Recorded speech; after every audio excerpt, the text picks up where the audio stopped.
Did you know that for centuries, societies around the globe looked at bachelors with a suspicious eye? Ever wondered if a government would actually try to tax someone for simply not being married? Could you imagine a world where your love, life, or lack thereof directly impacted your wallet because the state said so? What if failing to find a spouse meant facing financial penalties, social shame, or even losing out on important rights? Prepare to have your mind boggled as we dive into some of the most unusual and sometimes downright strange ways governments attempted to push for financially strong-armed bachelors towards the altar. These are not tales from a fictional world. These are real historical attempts to regulate romance and fill state coffers. Number 6. The Roman Empire's elite marriage push. Picture ancient Rome, a sprawling empire known for its legions, its senate, and its grand architecture. But beneath the surface of this powerful civilization, there were deep anxieties, especially among the ruling class. One of an emperor's big worries was the declining birth rate among the Roman aristocracy, the very people needed to run the empire and lead its armies. Emperor Augustus, who reigned from 27 before Common Era to 14 Common Era, looked around and saw a problem. Too many men and women of the upper classes were delaying marriage, or not marrying at all. Some were perhaps enjoying the freedoms of single life, while others might have been avoiding the responsibilities and expenses that came with raising a family in Roman high society. Augustus believed that strong families, particularly among the elite, were the backbone of a strong Rome. He felt that the traditional Roman virtues were eroding, and that a lack of commitment to marriage and procreation was a symptom of this decline. So, he decided to do something about it. Something that would weave the state directly into the private lives of its citizens, especially the wealthy and influential ones. This led to a series of laws, most famously the Lex Papia Poppaea in 9 Common Era, which built upon his earlier Julian laws. These laws were not a straightforward tax on bachelors, in the way we might think of a simple annual fee. Instead, they created a complex system of penalties for the unmarried and childless, and rewards for those who married and had children. For bachelors, particularly those of senatorial or equestrian rank, life could become a bit more complicated. If a man between the ages of 25 and 60, or a woman between 20 and 50, was unmarried, they faced certain restrictions. One of the most significant penalties was related to inheritance. Unmarried individuals, known as caelebs, could not inherit property or receive legacies from anyone outside their immediate family, with some very limited exceptions. Imagine being a wealthy Roman, expecting a substantial inheritance from a distant relative or a friend, only to find out you could not receive it because you had not yet tied the knot. This was a powerful motivator in a society where wealth and lineage were deeply intertwined. Even if a bachelor was married but childless, he was not entirely off the hook. Those who were married but had no children, known as orbi, could only receive half of any inheritance or legacy left to them. The state, in effect, would claim the other half. This put immense pressure, not just to marry, but also to produce offspring. The message was clear: Rome needed more Romans, especially from its leading families. There were, of course, attempts to get around these rules. Some Romans might enter into sham marriages simply to comply with the letter of the law while avoiding its spirit. The laws themselves had various clauses and exceptions, and over time they were amended and reinterpreted. For example, there were provisions for a grace period after a spouse's death or a divorce before the penalties kicked back in. The system also offered rewards. Married men with children received preferential treatment in political careers. For instance, a father might be able to stand for public office at an earlier age than a childless man. Having 3 legitimate children in Rome, or 4 in Italy, or 5 in the provinces, granted men full exemption from certain public duties, a status known as jus trium liberorum, the right of 3 children. Women who bore a certain number of children also gained freedoms, such as release from male guardianship, if they were freeborn with 3 children, or a freed woman with 4. The enforcement of these laws was likely complex and probably involved censors and other officials who kept track of citizens, marital status, and family sizes. The rules were primarily aimed at the upper echelons of Roman society, as these were the people whose wealth could be tapped through inheritance restrictions and whose participation in governance was deemed crucial. Common folk were less directly affected by these specific inheritance clauses, though the general societal expectation to marry and have children would have still been present. Did these laws work? Historians have different views. Marriage rates and birth rates among the elite might have seen some fluctuations, but the long-term demographic trends were hard to reverse with legislation alone. The laws were often unpopular and seen as an intrusion into private affairs. Over the centuries, the strictness of these Augustan marriage laws was gradually relaxed by later emperors, and some of the penalties were softened or removed. However, the idea that the state had a vested interest in the marital and procreative habits of its citizens, especially its influential ones, had been firmly established. It was a pioneering, if somewhat coercive, attempt to shape society by directly targeting the unmarried. The Roman approach was less about a simple tax and more about a comprehensive legal framework designed to steer personal choices towards what the state considered the public good. The very notion of using legal and financial pressure to encourage marriage, particularly among those who could afford to pay or stood to lose wealth, set a precedent that would echo in different forms in other societies centuries later. Number 5. England's bachelor levy for wartime coffers. Let us journey forward in time to late 17th century England. King William III was on the throne, and England was deeply embroiled in the 9 Years' War against France. Wars then, as now, were incredibly expensive. Armies needed to be paid, ships needed to be built and supplied, and the machinery of conflict required a constant flow of money. The English government was desperately searching for new ways to raise revenue, and they started looking at some rather unconventional sources. In 1695, the English Parliament passed an act formally titled An Act for Granting to His Majesty Certain Rates and Duties upon Marriages, Births, and Burials, and upon bachelors and widowers for the term of 5 years, for carrying on the war against France with vigor. This law is often referred to as the Marriage Duty Act. It was a comprehensive piece of legislation that essentially taxed major life events. If you were born, you paid. If you got married, you paid. If you died, your estate paid. And crucially for our story, if you were a bachelor over the age of 25, you paid. Even childless widowers were not spared. They too had to contribute. Tax on bachelors was an annual charge. The basic rate for a common bachelor was 1 shilling per year. That might not sound like a lot, but for a laborer earning a few pence a day, it was not an insignificant sum. However, the tax was graduated according to social rank and wealth. This is where it got particularly interesting, and for some quite burdensome. Dukes who were bachelors had to pay a hefty £12, 10 shillings a year.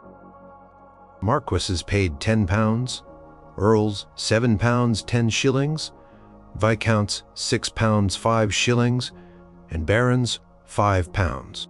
Even esquires and gentlemen had to pay more than the common rate. The idea was that wealthier bachelors could afford to contribute more to the war effort, and perhaps also that they had less excuse for not being married and supporting a family. The act was quite detailed. It specified that the tax applied to all bachelors above the age of 25 years.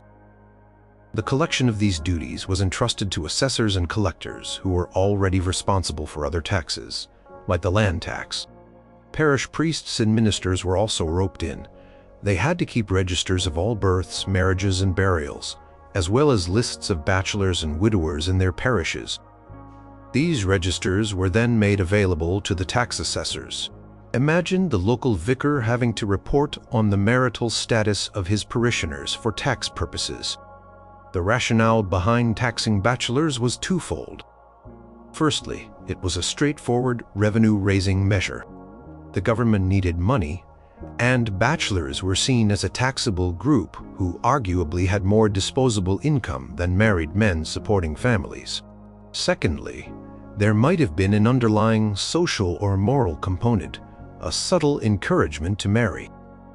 While the Act's primary stated purpose was funding the war, the singling out of bachelors and childless widowers resonated with a long-standing societal view that marriage was a civic duty and that unattached men were somehow not pulling their full weight in society. Enforcement could be challenging. Some bachelors might try to conceal their age or status. Others might simply be too poor to pay, leading to arrears and potential penalties. The Act included provisions for distress and sale of goods if the tax was not paid. Collectors themselves were under pressure to gather the required sums. Paperwork involved must have been considerable, with lists of names, ages, and social ranks being compiled and checked. Public reaction to the Marriage Duty Act was unsurprisingly not overly enthusiastic. Taxes are rarely popular, and a tax on such personal matters as marriage, birth, death, and bachelorhood was bound to cause grumbling. There were complaints about the intrusiveness of the tax and the burden it placed on individuals, especially during wartime when many were already facing hardship. For bachelors, it was another financial pressure on top of whatever personal reasons they had for remaining unmarried. Tax was initially imposed for a term of 5 years. However, it was continued by subsequent acts. The yield from the bachelor tax, and indeed from the entire Marriage Duty Act, did not always meet the government's expectations. Evasion and collection difficulties were persistent problems. Eventually, as other forms of taxation became more efficient and as the immediate financial pressures of that particular war eased, the Marriage Duty Act, including its tax on bachelors, was allowed to lapse in 1706.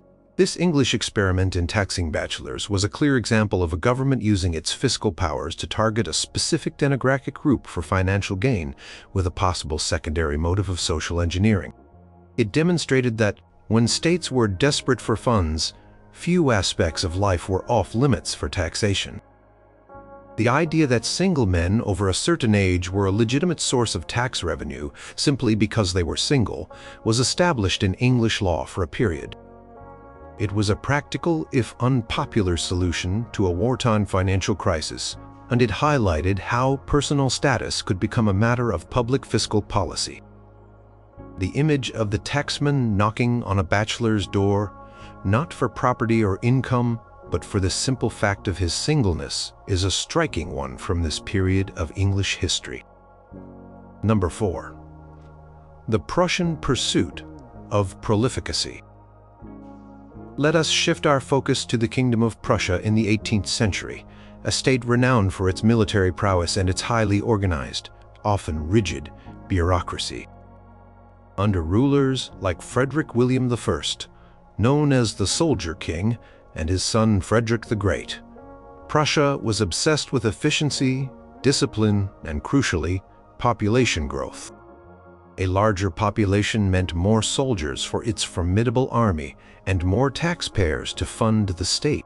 In this context, bachelors, especially those perceived as shirking their duty to marry and produce future Prussians, could become targets of state policy. While Prussia may not have had a single, enduring, nationwide bachelor tax as straightforward as some other examples, the sentiment against prolonged bachelorhood was strong, and various measures and discussions around discouraging it certainly existed.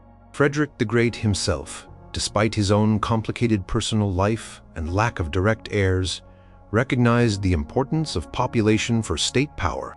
His government, and that of his predecessors, implemented a range of pro-natalist policies designed to encourage marriage and childbirth. These policies could indirectly penalize bachelors or make their lives less advantageous than those of married men. For instance, there were often incentives for marriage and for families with many children. These could take the form of tax breaks for married men, grants or privileges for families with numerous offspring, or even preferential treatment in certain civil service or military appointments. Conversely, unmarried men might find themselves at a disadvantage. They might not qualify for certain benefits, or might be looked upon less favorably by state authorities. This was not always a direct tax, but it created a financial and social pressure to marry. There were also instances of more direct attempts to tax or penalize bachelors, or at least serious considerations of such measures. Local municipalities or specific guilds might have imposed their own levies or restrictions on unmarried men. The rationale was often that bachelors consumed resources but did not contribute to the future generation of citizens and soldiers. In a society that prized order and duty, remaining unmarried beyond a certain age without good reason could be seen as a form of social deviancy, or at least a failure to fulfill one's obligations to the state and community. Consider the military aspect. Prussia's strength was built on its army.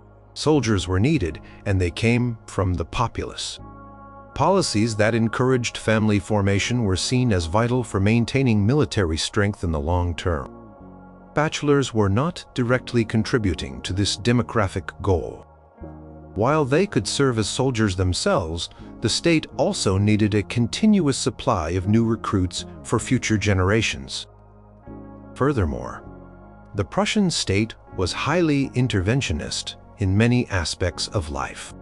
The bureaucracy kept detailed records of its citizens. It was not beyond the government's capacity or inclination to identify and target specific groups for policy purposes if it was deemed in the state's interest. If bachelors were seen as a problem, the Prussian state had the means to try and address it. There were discussions among Cameralists, the German thinkers and administrators who focused on state administration and public finance, about the best ways to increase state revenue and strengthen the economy.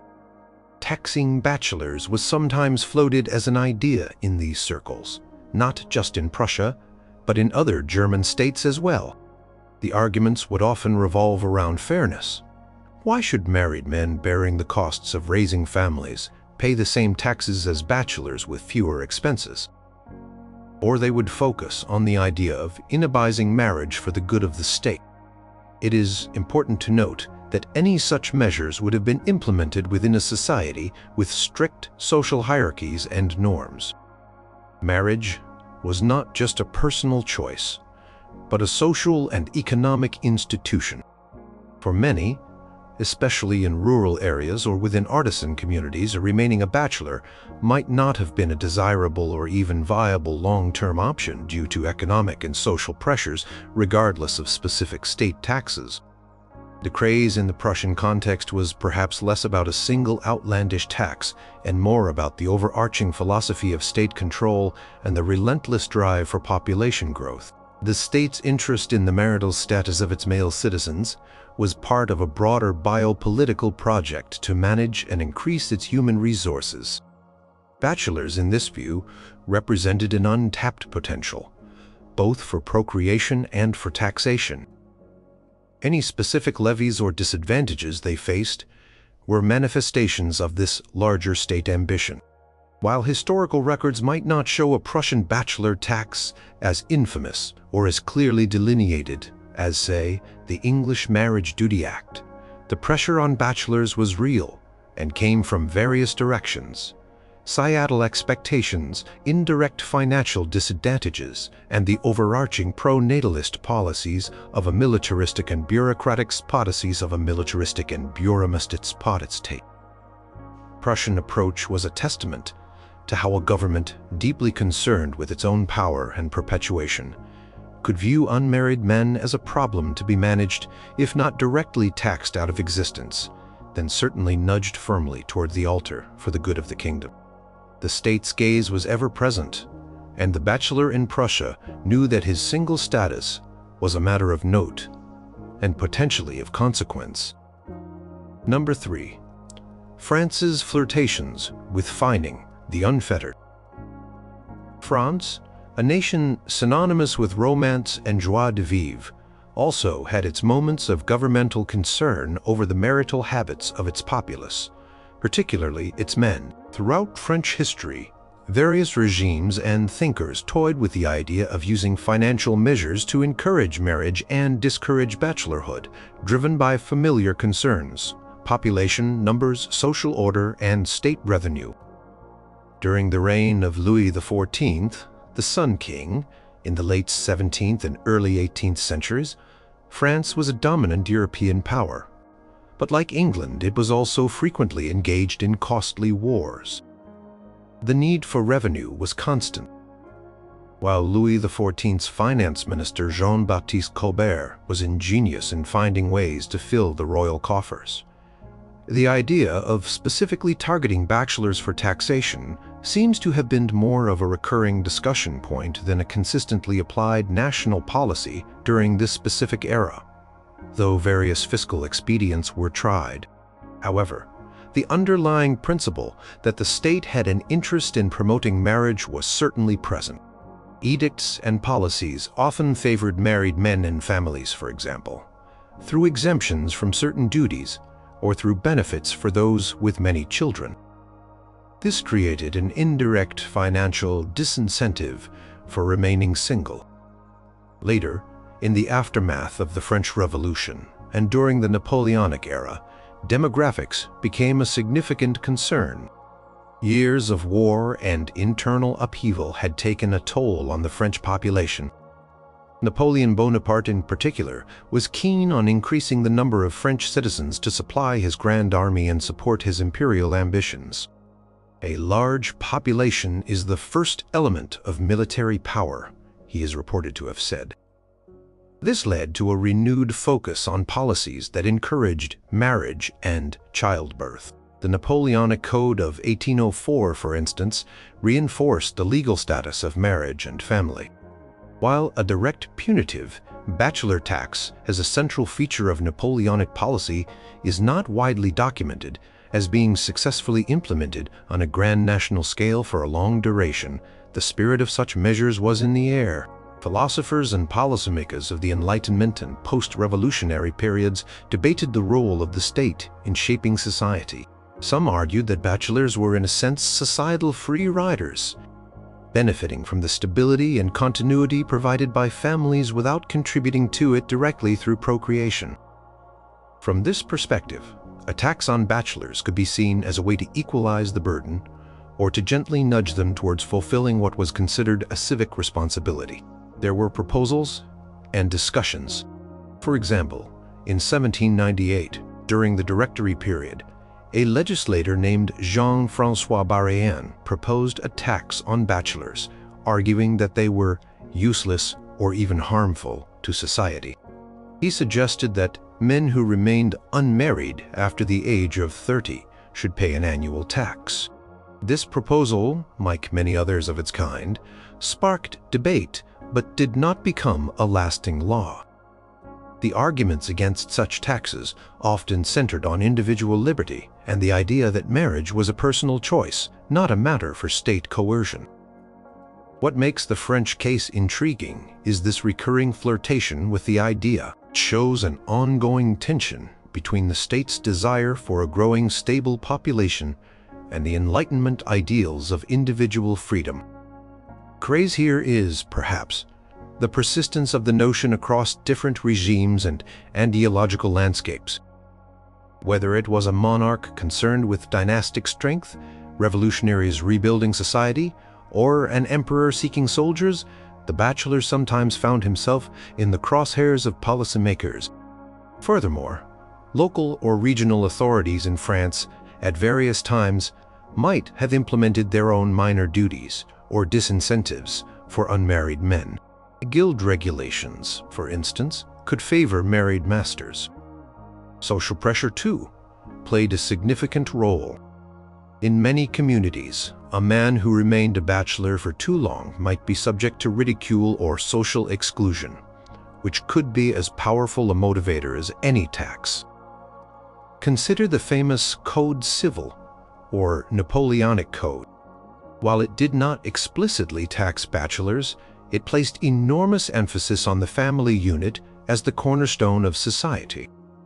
It regulated marriage, divorce, inheritance, and parental authority in minute detail.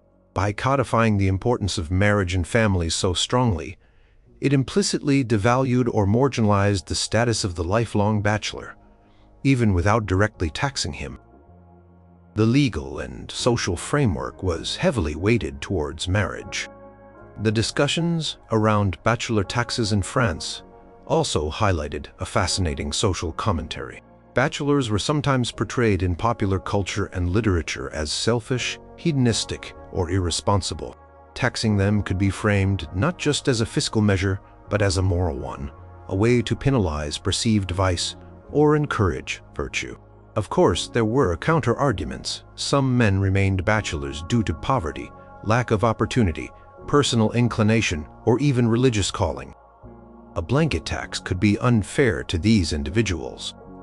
So, while France may not have had a single notorious, long-lasting national bachelor tax that became a defining feature of its fiscal history, the idea was certainly a recurring theme. It was a policy option that was considered, debated, and sometimes proposed, reflecting a persistent governmental interest in the marital choices of its citizens.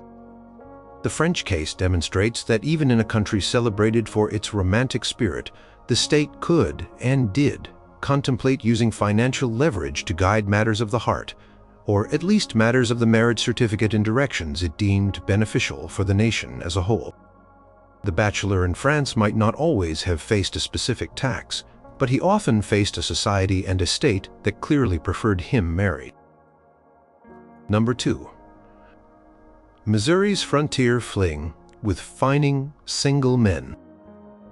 Let's cross the Atlantic to the young United States of America, specifically to the state of Missouri in the early 19th century. In 1821, not long after Missouri achieved statehood, its legislature passed a rather curious law: a tax on bachelors.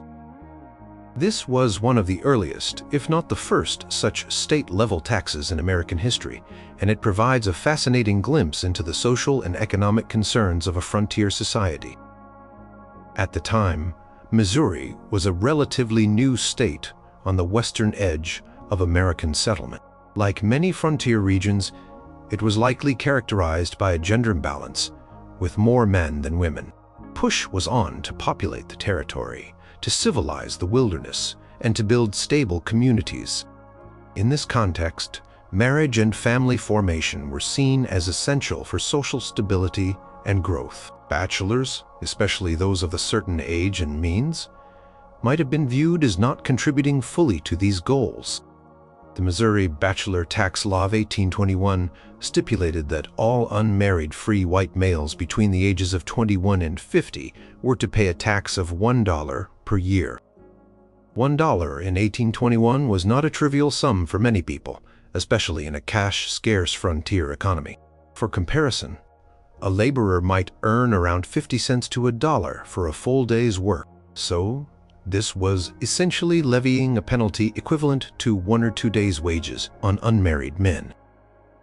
The stated purpose of the tax was, as with many taxes, to raise revenue for the state. Missouri, as a new state, needed funds to establish its government, build infrastructure, and provide public services. Bachelors were perhaps seen as a relatively easy target for taxation, presumed to have more disposable income than married men with families to support. However, it is hard to ignore the potential underlying social motive: to encourage these single men to marry and settle down. In a society keen to grow its population and establish traditional family structures, a tax on bachelorhood could serve as a gentle, or not so gentle, nudge in that direction. The enforcement of this tax would have fallen to local county officials, likely the sheriff or tax collector. They would have been responsible for identifying eligible bachelors and collecting the $1 fee. This could have led to some interesting situations. How did one prove one's marital status? What about men who were new arrivals in a county or those who were itinerant workers? There was also the question of fairness. What if a man was unmarried due to circumstances beyond his control, such as a lack of available partners, or because he was caring for elderly parents? The law, in its simple $1 per bachelor form, did not seem to allow for many exemptions. Public reaction to the Missouri bachelor tax was, as one might expect, mixed. Some probably saw it as a fair way to raise revenue and encourage good social order. Others, particularly the bachelors themselves, likely viewed it as an unfair imposition and an intrusion into their private lives. The idea of being taxed simply for being single in the land of the free probably did not sit well with many. There were grumblings and reportedly some attempts at evasion. The craze factor here is perhaps the very idea of implementing such a tax in a frontier American state, a place often associated with rugged individualism and freedom from excessive government interference. It seems somewhat counterintuitive, yet it also reflects the practical concerns of community building in a new territory. Stable families were seen as the bedrock of society, and policies that promoted them were considered beneficial for the common good. Interestingly, the Missouri bachelor tax of 1821 did not last very long. It was repealed just a couple of years later, in 1823. The reasons for its repeal are not entirely clear from easily accessible records, but one can speculate. It might have been unpopular, difficult to enforce effectively, or perhaps it did not generate as much revenue as anticipated. Or maybe the legislature decided that it was an inappropriate overreach of government power. Whatever the reasons, its short lifespan suggests that it was not a particularly successful or well-loved piece of legislation. Despite its brief existence, the Missouri bachelor tax is a significant historical curiosity. It demonstrates that even in the early days of the American Republic, state governments were willing to experiment with using tax policy to influence social behavior, including marital choices. It highlights a tension between the desire for individual liberty and the perceived needs of the community or state. The bachelor on the Missouri frontier, for a brief period, found himself not only battling the elements and the challenges of pioneer life, but also facing a demand from the state treasury, simply because he had not yet taken a wife. It was a uniquely American take on an old idea, reflecting the specific conditions and anxieties of a society in the process of formation. Echoes of this idea would surface again in other American states in later decades, but Missouri was one of the pioneers in this peculiar form of taxation. Number 1. Montana's 1921 bid to make bachelors pay for school kids. Fast forward a century from the Missouri experiment, and we find another American state, Montana, grappling with the question of bachelors and their fiscal responsibilities. In 1921, Montana found itself in the midst of a heated public and legislative debate over a proposal to tax bachelors. This was not some obscure, quickly dismissed idea. It was a serious legislative effort that captured statewide and even national attention, reflecting anxieties about changing social norms, post-war demographics, and the funding of public services. Context for the Montana bachelor tax proposal was the period following the First World War.